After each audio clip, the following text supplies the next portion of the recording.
വിശദമായി നോക്കാം. ഹെലികോപ്റ്റർ അപകടത്തിൽ ഇറാൻ പ്രസിഡന്റ് ഇബ്രാഹിം റൈസി കൊല്ലപ്പെട്ടതായി സൂചന. ഹെലികോപ്റ്റർ അപകട സ്ഥലത്ത് ജീവനോടെ ആരും ഇല്ലെന്നാണ് രക്ഷാപ്രവർത്തകർ അറിയിച്ചത്.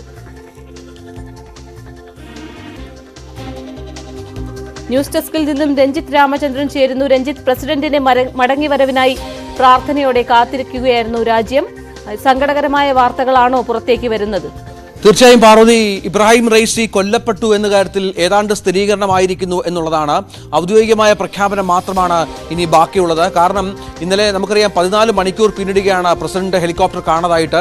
അതിനുശേഷം രക്ഷാപ്രവർത്തകർ ഈ സ്ഥലത്തേക്ക് എത്താനുള്ള നിതാന്തമായ പരിശ്രമത്തിലായിരുന്നു. പക്ഷേ അവർക്ക് ഏതാണ്ട് 1 മണിക്കൂർ മുമ്പ് മാത്രമാണ് ഈ സ്ഥലം കണ്ടെത്താനായതും അവിടേക്ക് എത്താനായതും. പൂർണ്ണമായും ആ പ്രദേശത്തേക്ക്, ഹെലികോപ്റ്റർ തകർന്ന സ്ഥലത്തേക്ക് എത്തിച്ചേരാനായിട്ടില്ല എന്ന് തന്നെയാണ് സൂചനകൾ. പക്ഷേ അവർക്ക് നിരീക്ഷണത്തിൽ നിന്ന് മനസ്സിലാകുന്നത് ഈ ഹെലികോപ്റ്ററിന്റെ കോക്പിറ്റ് ഏതാണ്ട് പൂർണ്ണമായും കത്തി നശിച്ചു കഴിഞ്ഞു എന്നുള്ളതാണ്. കത്തി നശിച്ച സ്ഥിതിയിലായിരുന്നു. ഈ ഹെലികോപ്റ്ററിൽ ഉണ്ടായിരുന്ന ആളുകൾ ആരും രക്ഷപ്പെടാനുള്ള സാധ്യതകൾ ഒന്നും അവശേഷിപ്പിക്കാതെയാണ് ഈ വലിയ അപകടം സംഭവിച്ചിരിക്കുന്നത് എന്നുള്ളതാണ്. നമുക്കറിയാം, ഇന്നലെ വൈകിട്ട് 7 മണി, ഏതാണ്ട് 7 മണിയോടുകൂടിയാണ് ഈ അപകട വാർത്ത പുറം ലോകം അറിയുന്നത്. 3 ഹെലികോപ്റ്ററിലാണ് അസർബൈജാന്റെ അതിർത്തിയിലേക്ക്, അവിടെ ഇറാനും ഒപ്പം അസർബൈജാനും ചേർന്ന് നിർമ്മിക്കുന്ന ഒരു അണക്കെട്ടുണ്ട്. ആ അണക്കെട്ടിന്റെ 3ാമത്തെ അണക്കെട്ടാണത്. ഈ അണക്കെട്ടിന്റെ ഉദ്ഘാടനവുമായി ബന്ധപ്പെട്ട് അവർ അവിടെ എത്തിയതും ഈ ഉദ്ഘാടനം നിർവഹിച്ച് തിരിച്ചു വരുന്ന വഴിയാണ് ഈ അപകടത്തിലേക്ക് കാര്യങ്ങൾ എത്തിയത് എന്നുള്ളതാണ്. മറ്റ് 2 ഹെലികോപ്റ്ററുകൾ സുരക്ഷിതമായി തിരിച്ചെത്തിയ പശ്ചാത്തലമുണ്ടായിരുന്നു.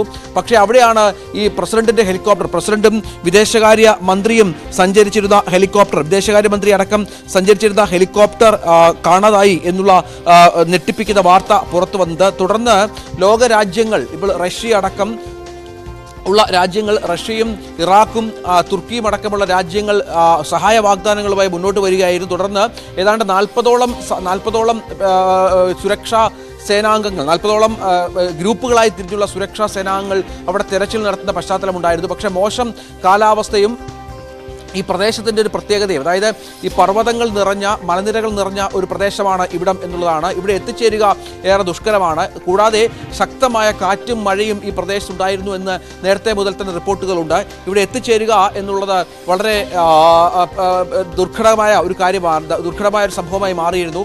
അതുകൊണ്ട് തന്നെ ഏതാണ്ട് 10-12 മണിക്കൂർ നീണ്ട തിരച്ചിൽ എത്താനുള്ള ശ്രമങ്ങൾക്കൊടുവിലാണ് ഏതാനും മണിക്കൂറുകൾക്ക് മുൻപ് മാത്രം ഇവിടെ എത്തിച്ചേർന്നത് എന്നാണ് നമുക്ക് ലഭിക്കുന്ന വിവരം. തുടർന്നാണ് ഈ പ്രദേശത്തിന്റെ പ്രത്യേകതകൾ മനസ്സിലാക്കി ഈ ഹെലികോപ്റ്ററിന്റെ ദൃശ്യങ്ങൾ കണ്ട രക്ഷാപ്രവർത്തകർ ഇക്കാര്യം പുറം ലോകത്തെ ഇറാനെ അറിയിച്ചത്. ഈ ഹെലികോപ്റ്ററുമായി ബന്ധപ്പെട്ട് രക്ഷപ്പെടാൻ യാതൊരു സാധ്യതയുമില്ലാത്ത വിധമാണ് അപകടമുണ്ടായത് എന്നുള്ളതാണ് പ്രധാനപ്പെട്ട കാര്യം. കാരണം കോക്പിറ്റ് പൂർണ്ണമായും കത്തി നശിച്ചു. ഹെലികോപ്റ്ററിന്റെ ഒരു ഭാഗം പോലും അവശേഷിക്കാത്ത വിധത്തിലാണ് അപകടമുണ്ടായത്.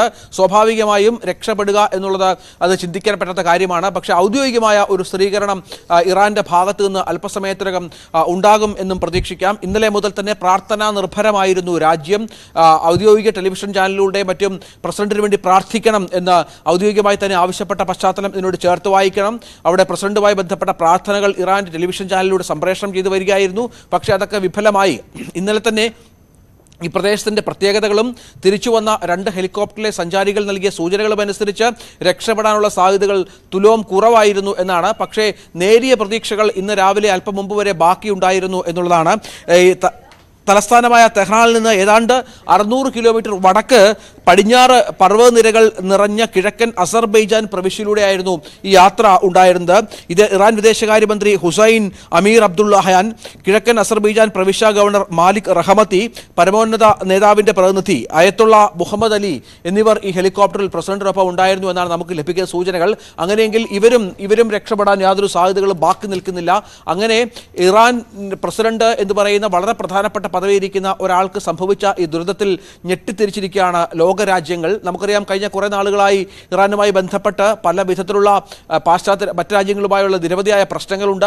ഇവിടെയൊക്കെ ഈ പ്രസിഡന്റ് ചില നിലപാടുകൾ സ്വീകരിക്കുകയും പ്രസിഡന്റ് ശക്തമായ തരത്തിൽ രാജ്യത്തെ മുന്നോട്ട് കൊണ്ടുപോകാനുള്ള ശ്രമങ്ങൾ നടത്തുകയൊക്കെ ചെയ്ത ഒരാൾ കൂടിയാണ് ഇബ്രാഹിം റൈനി എന്നുകൂടി മനസ്സിലാക്കണം.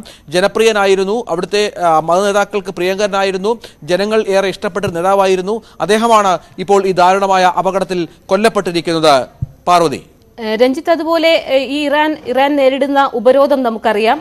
ഈ വിമാനങ്ങളുടെ കാലപ്പഴക്കം അടക്കമുള്ള കാര്യങ്ങളുണ്ട്. മോശം കാലാവസ്ഥ എന്നതിനപ്പുറം വിമാനങ്ങളുടെ കാലപ്പഴക്കം, കൃത്യമായ പുതിയ ആധുനിക രീതിയിലുള്ള വിമാനം അവർക്ക് ലഭിക്കുന്നില്ല തുടങ്ങിയ കാര്യങ്ങളുമുണ്ടല്ലോ. ഇത് ഏതെങ്കിലും തരത്തിലുള്ള അപകടത്തിനിടയാക്കാൻ സാധ്യതയുണ്ടോ?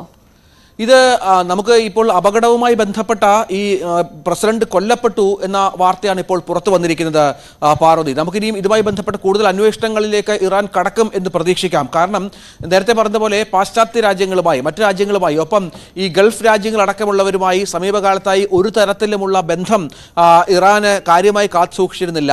ഇപ്പോൾ ഈ ഇസ്രായേൽ യുദ്ധമൊക്കെ വന്ന സ്ഥലത്ത് ഇസ്രായേലുമായി സംഘർഷത്തിലേർപ്പെട്ടിരുന്ന ഒരു രാജ്യമായിരുന്നു ഇറാൻ ഇസ്രായേലിനെ ആക്രമിക്കും എന്ന തരത്തിലുള്ള വാർത്തകളൊക്കെ ഇടയ്ക്ക് പുറത്തു വന്നതുകൂടി ചേർത്ത് വായിക്കണം. അങ്ങനെ വിവിധ രാജ്യങ്ങളുമായി നേരത്തെ പറഞ്ഞ പോലെ ഉപരോധങ്ങൾ നിരവധിയായി ഉള്ള ഒരു രാജ്യം കൂടിയാണ് ഇറാൻ എന്നുകൂടി കൂട്ടിച്ചേർത്ത് വായിക്കണം. കാരണം ഈ ആണവായുധങ്ങൾ ഉപയോഗിച്ചതുമായി ബന്ധപ്പെട്ട ആണവായു നിർമ്മാണവുമായി ബന്ധപ്പെട്ട് ലോകരാജ്യങ്ങൾക്കിടയിൽ ഏതാണ്ട് ഒറ്റപ്പെട്ട അവസ്ഥയിലുള്ള ഒരു രാജ്യമാണ് ഇറാൻ. സ്വാഭാവികമായും ഇറാൻ ആയുധങ്ങൾ നൽകുന്നതിൽ പുതിയ ചോപ്പറുകൾ നൽകുന്നതിലൊക്കെ മറ്റു രാജ്യങ്ങൾ വിമുഖത കാട്ടിയിരുന്നു. നേരത്തെ ഗൾഫ് രാജ്യങ്ങളുമായൊക്കെ ഏറെ ബന്ധം പുലർത്തിയിരുന്ന ഒരു രാജ്യമായിരുന്നു ഇറാൻ എങ്കിൽ പോലും സമീപകാലങ്ങളായി ഏതാണ്ട് 10 വർഷത്തോളമായി പല